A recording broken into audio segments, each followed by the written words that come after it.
What's up? All right, been working on this trailer. We're going camping in a couple weeks, and so I'm doing a couple little things to make it nice while we're going. Added a storage box for storage on the front, and also added these tubes on the back. A lot of people are adding these tubes underneath their trailer for your septic, your dump hoses, whatever you want to call them.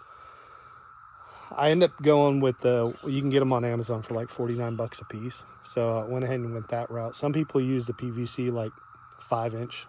They're like fence posts, vinyl fence posts. But by the time you buy those and do all the work, you're going to have about $50 in them anyway.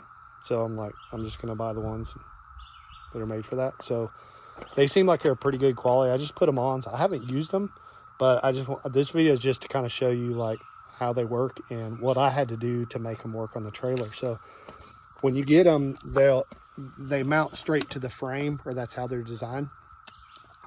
So the problem is on these trailers, they have like the underpinning, I guess you want to call it, and it kind of hangs down. Then you'll have other things that hang down on some of these trailers, you know, from your gas lines, you know, stuff like that, electrical cords, whatever. So I opted to make a spacer and lower those down about 1 inch or so.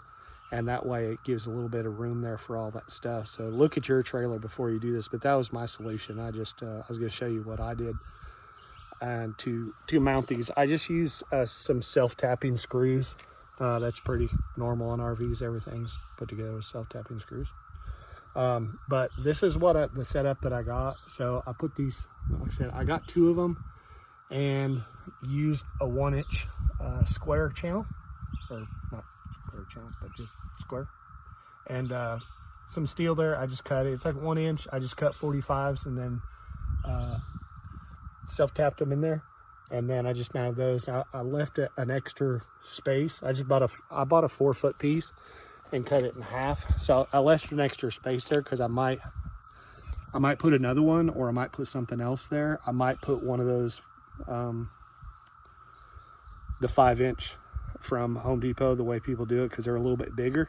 So I left a space there in case I wanted to put more on there or whatever, see how this works. But it's pretty inexpensive. Like I said, they're 49 bucks a piece, or $100 for 2 of those. And then I forget what I spent on the metal. It was probably another like $40, I think, for the metal. So I would recommend with those self-tappers, yes, they are self-tappers, but I would definitely pre-drill them. It makes the job a whole lot easier. Just find you a small bit just to kind of set it where it goes, and it just makes it a whole lot easier, because the cutting head on those self-tappers aren't the greatest, obviously. So, but that's just the setup I got. So we'll see how it works. Appreciate it. Hopefully this helps somebody on making a decision on what they want to do, or help solve a problem. Later.